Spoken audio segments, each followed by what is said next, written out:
Տիկին Բաղդասարյան այսօր արդեն Իրինա Յոլյանի քվեարկությունն է, հա, համապատասխան հազարով պաշտոնում, ընդհանուր առմամբ ինչ դիտարկումներ ունեք իր հարցերի պատասխաններից, ելույթներից, հա, ինքը կարծես նշում էր, որ իշխանափոխությունը իր կարծիքով պարտադիր պետք է տեղի ունենա։ Ինչն էր խանգարում անել այդ իշխանափոխությունը եւ չհասնել այսօր ազգային ժողով։ Ինձ թվում է իշխանափոխության ցանկացած նկարտում, որ ընդդիմադիրներն ունեցել են, ձախողվել է հունիսի 7-ին, այնպես որ հորդորում եմ գալ կառուցողական դաշտ եւ հանգիստ ու հանդարտ աշխատել այն օրակարգի ներքո, որը թելադրում է իշխանություն։ Տիկին Բաղդասարյան, ձեր տպավորությամբ ընդդիմությունը ունի սեփական օրակարգը, որով եկել է ազգային ժողով, արդեն երրորդ շաբաթն է ներում ազգային ժողովի նիստերը, տպավորություն ունեք մասնավորապես Հայաստանի եւ Ուժեղ Հայաստան խմբակցությունների թիվ 1 օրակարգը ո՞րն է։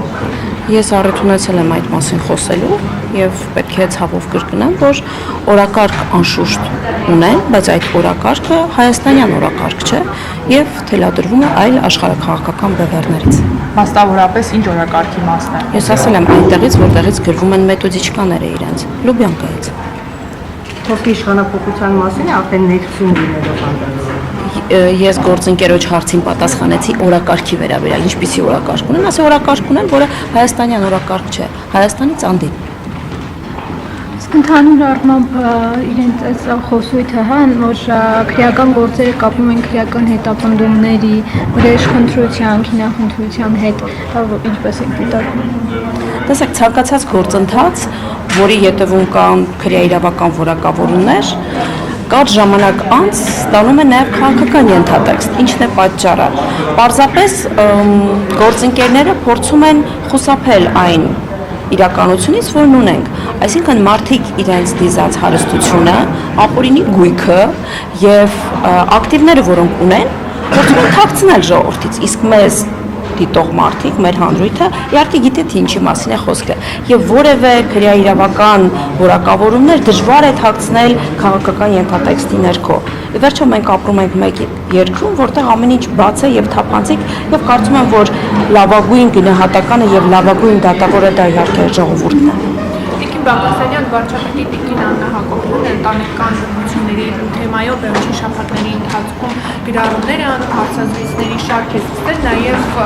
օրենսդրական նախաձեռնությամբ պատգամավորները հանդես գալու փոփոխություններ կատարելու վերաբերյալ, օրինակ Վիլեն Գաբրիելյանն էլ ես չեմ հիշում ընդդիմադիր պատգամավորներից, որ մեկին ասաց, ինչու են միայն կանանց թեմաներով բնության մասին խոսում, օրինակ տղամարդիկ են բնությանի ենթարկվում։ Այդ համատեքստում վարչապետ Նիկոլ Փաշինյանը քիչ առաջ ասուլիսի ընթացքում հայտարարել է Քոչարյանի ծեչ կատակի հետևից գնալու են, գտնելու են, որ ես իրեն չեմ նախընտրում։ Սա բռնության կոչ չէ տղամարդու համապատասխան իրավաբան համակարգի ներկայացուցիչների իշխանության ներկայացուցիչի նկատմամբ։ Այնինչ իրականացնում է վարչապետի Տիկինը, բնականաբար շատ կարևոր առաքելություն է եւ մեր հասարակությունը պետք է առերեսվի ուղղակի, որովհետեւ այո, բռնության ենթարկվում են բազմաթիվ կանայք եւ ցավոք սրտի այդ մասին շատ հաճախ լռում են, իսկ այդ լռելային համաձայնությունը կա նաեւ հանրույթի եւ հանրության կողմից։ Ինչ վերաբերում է վարչապետի մեկնաբանությանը, անձամբ ծանոթ չեմ եւ գիտեք վարչապետի խոսնակցություն, որ այժմ մեկնաբան եմ, վստահ եմ, որ վարչապետի խոսքերը թույլ կտակ ավարտեն։ Վարչապետի խոսքերը մեկնաբանության կարիք չունեն եւ իր ասածին ավելացնել ոչինչ։ Տիկին Բաղդասարյան, չեք կարծում, որ ամեն դեպքում երկակի ստանդարտներ են գործում, օրինակ խորհրդարանում խոսում եք բարեվարկությունից, ես դեռ ավարտեմ,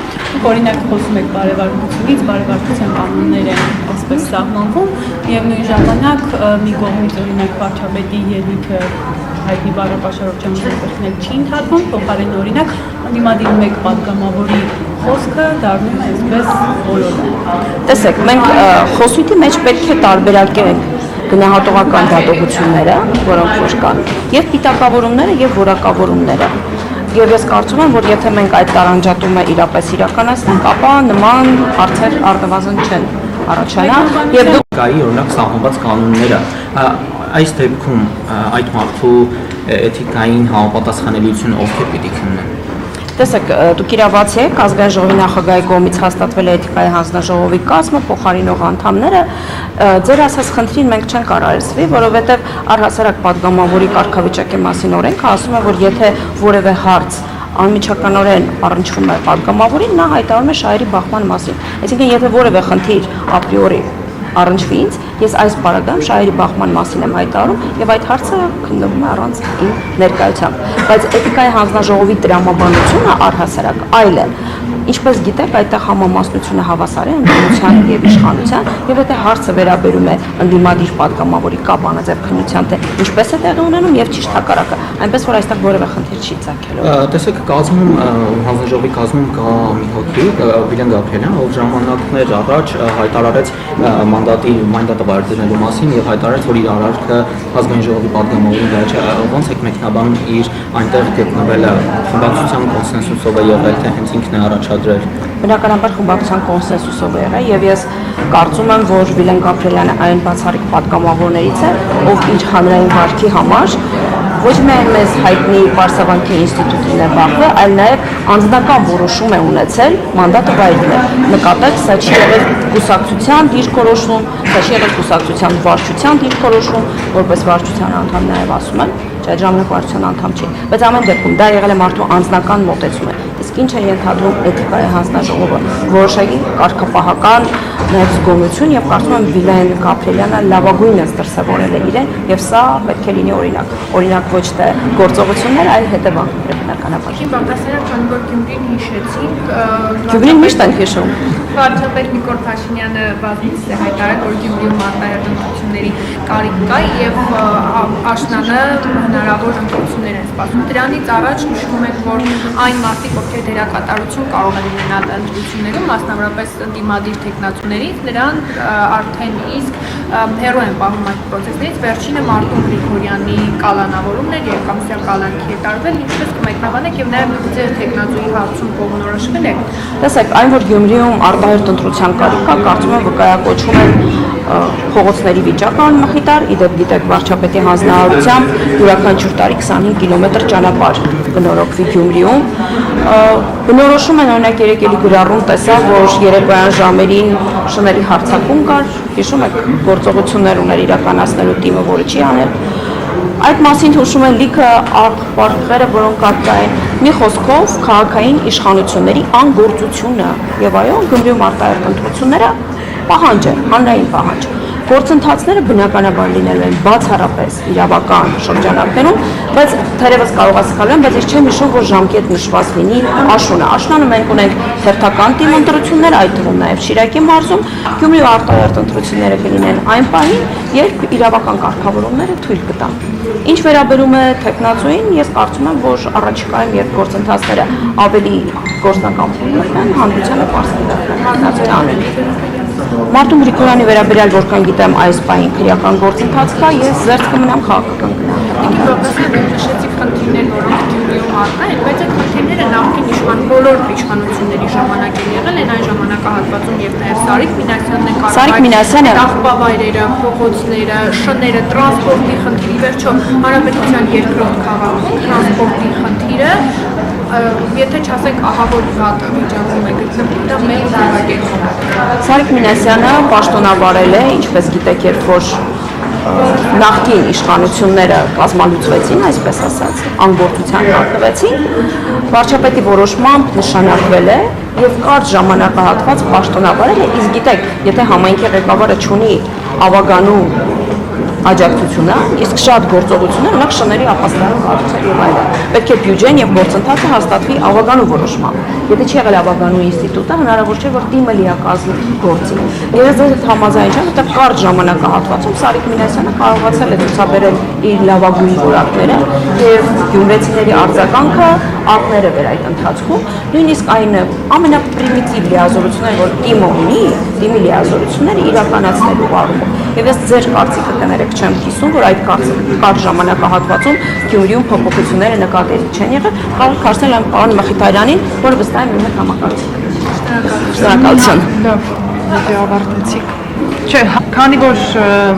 երկրորդ նախագահ Ռոբերտ Քոչարյանը կանոնավորված է, Տիկին Բաղդասարյան այսօր էլ ազգային ժողովում Հայաստան դաշինքի խմբակցության ղեկավար Տիկին Աննա Գրիգորյանն ասաց, որ փորձում է թյուր տպավորություն ստեղծել հանրության մոտ, որ դոկտեմբերի 27-ի գործի շրջանակներում էր կալանավորումը եւ այլն։ Տիկին Բաղդասյան, դուք համաձայն եք մինչդեռ նրա դիտարկմամբ դուք իզոլացնում եք ընդդիմադիր 3 փաստորեն քաղաքական տերերների լիդերներին, դուք համաձայն եք Տիկին Գրիգորյանի այդ դիտարկման հետ, որ քանի որ առաջիկայում շատ լուրջ զիջումների եք պատրաստվում, այսպես ասած կտրում եք ընդդիմադիր 3 տերերների լիդերների գլուխները փոխաբերական իմաստով ասած, որպեսզի ձեր ձեռքերն ազատ լինեն հնարավոր զիջումների գնալու։ Ես կարծում եմ, որ արդարության պահանջը, որը կա հայաստանյան հասարակության մեջ, մի փոքր ուշացած է։ Եթե ես հիմա որևէ քաղաքական գնահատական տամ, բնականաբար ընդդիմադիր գործընկերների կողմից կարող է մեկնաբանվել, որ իրավապահ համակարգի վրա հերթական ճնշումն է գործարկվում։ Բայց այն ապօրինի գույքերը եւ այն ցանկը, որը նախորդին հակակոռուպցիոն կոմիտեն